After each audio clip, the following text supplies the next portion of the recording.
It's an amazing feeling to be here in front of the home crowd, get that little bit of an advantage, and yeah, really excited for the weekend.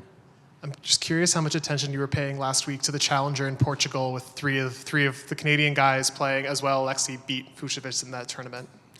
Sure, yeah, I have it recorded on my computer, so yeah, I mean, it's, every week's really different. I think it was a great win last week for Alexis, but every week, like I said, is different. The surface is different, the conditions are different, the balls are different.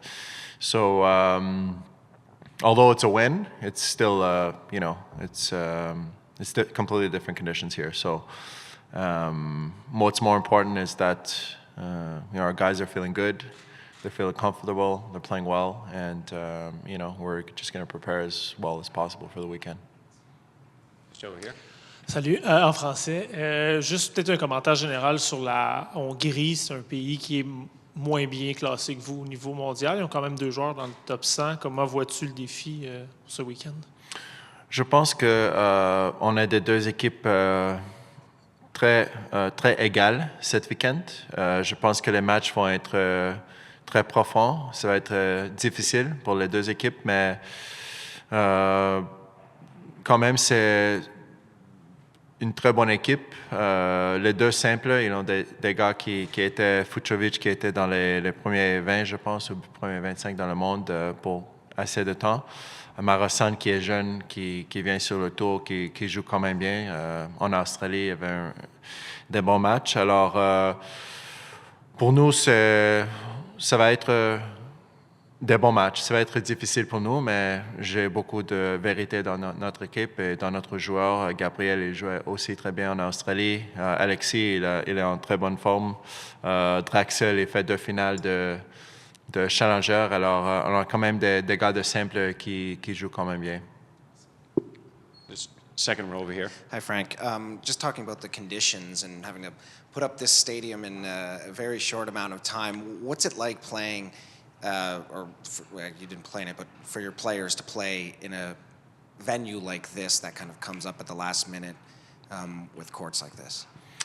Yeah, we've played here once in the past, so we had some experience with setting up the court, setting up the atmosphere, and we really liked it last time. We thought it was a great ambience for the players. The players loved, everything. So we decided that, sometimes it's difficult with the short notice between the last tie and at the end of November and 1st of February. There's a short notice, and there's a small window there for us to sort of get something together. So this is just a really nice setup for everybody. It works well for the teams, and it's kind of what we decided to do this time. How much of a difference would it make, though, if we had, say, a permanent facility that was a 12-month-a-year facility with a roof outside of it and a 12,000-seat stadium? How much of a difference would that make to the players in the program? I don't know how much of a difference it would make, because I think it's a good atmosphere. I mean, we're going to have, I believe it's around 3,000, right, the crowd. It's around 3,000. It's going to be a really tight atmosphere. Everything feels really close to the court. It's a great ambience for the players. So, yeah, I mean, if, we had a venue with a huge stadium with, it's just a little bit unrealistic, because it's hard to find in such short notice sometimes. So I think it's really good. We're really happy with the setup, put it that way. Would you support Tennis Canada pushing for something like a 12-month stadium with a roof on it and a facility like that in Montreal? Would you? But I don't understand your point exactly. Well, they're talking about putting a roof on the outdoor stadium and converting it into maybe a 12-month stadium. I mean, eventually, if that were to happen, I haven't heard any of those discussions, but yeah, I guess, I don't know. I guess it would be interesting to do something in a venue like that. But for now, this is really good for us. Great, thank you. Just over here. Il y a Liam Draxel qui va super bien ces temps-ci. Il a bien fait au Portugal, battant au passage Alexis en demi-finale. Quand les joueurs s'affrontent comme ça sur le circuit professionnel, puis après jouent ensemble, j'imagine que ce n'est pas un grand enjeu parce que tous les gars, c'est des professionnels. Mais est-ce que ça t'est arrivé, toi, par exemple, dans ta carrière, d'avoir une défaite une semaine précédente, puis ensuite devenir coéquipier, là, c'est un peu d'adversaire à partenaire. J'imagine que la transition se fait très bien. C'est assez normal pour nous comme joueurs. Ça arrive toutes les semaines, on peut jouer contre les autres amis ou Canadiens. Alors, c'est une affaire qu'on est habitué sur le tour. Et puis, oui, ça m'est arrivé beaucoup de fois que je jouais contre les autres Canadiens moi-même quand je jouais. Mais on est habitué. C'est complètement normal. Cette semaine, ils sont ensemble. Ils sont des amis. C'est comme rien n'est arrivé la semaine dernière. C'est comme ça que ça arrive. Des fois, on gagne, des fois, on perd. C'est la vie d'un joueur de tennis.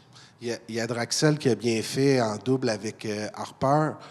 Harper, c'est le petit nouveau. Je ne sais pas à quel point on peut s'attendre à le voir jouer là, dans une compétition comme celle-là, mais est-ce que pour un capitaine, parfois, la chimie entre les joueurs peut dicter les choix qu'on fait, surtout dans un match de double? Oui, c'est certain que dans certains moments, ça peut donner des décisions. Il y a beaucoup de décisions à faire dans cette équipe, c'est certain. On a Vacher qui est très expérimenté en double, qui a gagné des grands slams, qui était le premier 5 au monde. On a des gars qui ont une bonne chimie ensemble. Alors, c'est un peu un bon problème d'avoir beaucoup de choix. Des équipes qui n'ont pas de choix. Ils doivent mettre certains joueurs. Alors, pour nous, d'avoir plus de choix, de mettre dans les matchs, tant mieux pour nous. Alors, c'est certainement des décisions qu'on doit voir avant le match, c'est certain. Just in the back row first. Hi, my name is Balint and I'm from the Hungarian Broadcaster channel. Welcome. Thank you. With the withdrawal of Denis Shapovalov, what do you think? What could be your secret weapon as a team, or which will be the deciding factors? What could you have to win this tie? Well, I think it's just it's a very close matchup going in for the weekend. I think we both have very good teams. And I feel like it's going to be close matches. I don't feel like it's going to be a 3-0 win either way. I feel like it's going to go down to the 4th and 5th matches. So, we're just looking forward to a battle this weekend with Hungary. Question sur... c'est bon? Yeah, go ahead. Question sur Gabriel. Avec les... Félix n'est pas là, Denis Shapovalov n'est pas là non plus. C'est peut-être votre go-to guy. C'est quelqu'un qui a pris beaucoup de... Son jeu s'est beaucoup levé dans la dernière année. Est-ce que tu penses que c'est un rôle qui, cette année, est vraiment prêt à prendre, que peut-être même l'année passée n'aurait pas été prête, avec la saison qu'il a connue? Oui, c'est certain. Je pense qu'il a grandi beaucoup, comme vous avez dit, comme un joueur. Et puis, tous les matchs qu'il a joués dans avant sur la Coupe Davis, ça l'aidait pour ces moments ici. D'être leader, il est quand même notre numéro 1 cette semaine. Et j'ai beaucoup de confiance en lui qu'il va être le leader cette semaine pour les gars. Sur Alexis, vous en avez parlé un peu en anglais, mais le fait qu'il ait battu Fucsovics la semaine passée, c'est quoi la lecture que vous faites de ça? Est-ce que ça peut influencer les décisions que vous allez prendre? Ou, comme vous l'avez dit, les circonstances sont tellement différentes que ça ne change pas grand-chose pour vous? Comment vous voyez ça? Oui, ça peut définitivement influencer les décisions. Il y a encore beaucoup de temps avant le match pour les entraînements, pour voir comment nos gars jouent, comment les autres gars jouent. Alors, mais il y a toujours... tous les facteurs sont mis sur la table. Et puis, en fait, les décisions sont faites avant le match. Mais il y a beaucoup de choses que je pense avant de mettre les joueurs pour jouer. Tim in the back. Yeah, hi, Tim Sargent, Global News. Yeah, Frank, I just wanted to circle back to the beginning, I guess, just about the chances you feel Canada has with Felix and Dennis not being part of the team. Well, I think it's going to be a very tough tie. Even with Dennis and Felix here, I feel like Hungary has great players and they can play at a very high level. But I mean, we have a really good team. We have guys who have been part of Davis Cup already, who are on the championship team, who won the Davis Cup, who know what it's like to win in Davis Cup. So I have a lot of confidence in my team. But that said, it's going to be a tough tie. I feel like Hungary has a good team, and it's not going to be a 3-0 one way or another. I feel like it's going to go down to the 4th and 5th matches this and weekend. Just very quickly, in terms of the, we have home court advantage, but it's not like a traditional tennis stadium. You know, it's I don't want to say makeshift, but it's adapted for what you have to deal with. Is it still going to play in our favor a lot? Because you were saying the capacity is going to be about 3,000 people compared to as if you're in a much larger venue. I mean, it's 3,000 people, but it feels like it's a lot bigger than 3,000 people because of the atmosphere. I feel like Tennis Canada did a really good job of making a really good ambience for the tie. We did it here in the past, and the players and everybody really enjoyed the atmosphere. So whether it's 3,000 here or 10,000 in a bigger stadium, sometimes it doesn't really change much on court. It's more the ambience, what the players feel, and sometimes we would play in big stadiums, but you don't really hear the crowd as much as an ambience like this. So as a player, I prefer this more than a big stadium, to be honest, because you're going to get a sold-out crowd. It's going to be a great atmosphere, and I know the players really enjoy it as well. But do you have a message to the fans and what you would like them to do to encourage the? Just encourage us as much as possible. We need your guys' support, and we're looking forward to seeing you guys for the weekend. So. Yep, just in front. Question sur Vasek. Il a laissé sous-entendre que la fin pourrait approcher, même que ça pourrait être sa dernière Coupe Davis. Peut-être un mot sur lui. Il a donné beaucoup au Canada au cours de sa carrière. Puis est-ce que vous pensez que ça pourrait peut-être ajouter même une touche particulière, puis une saveur particulière de savoir que peut-être ça pourrait être la dernière fois qu'il compétitionne à Montréal pour la Coupe Davis? Oui, on ne sait pas. Je ne sais pas. Je n'ai pas parlé avec lui de savoir exactement quand il arrête. Peut-être pour moi, peut-être il joue encore un autre 3-4 ans. Je ne sais pas. Ou 3-4 semaines. Je ne sais pas. Je suis pas sûr, mais c'est une question de demander à Vasek.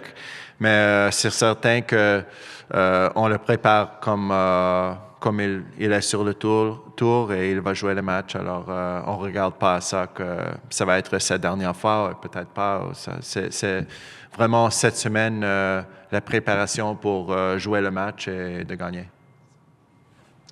Maybe one more question. Perfect. Merci. Thanks.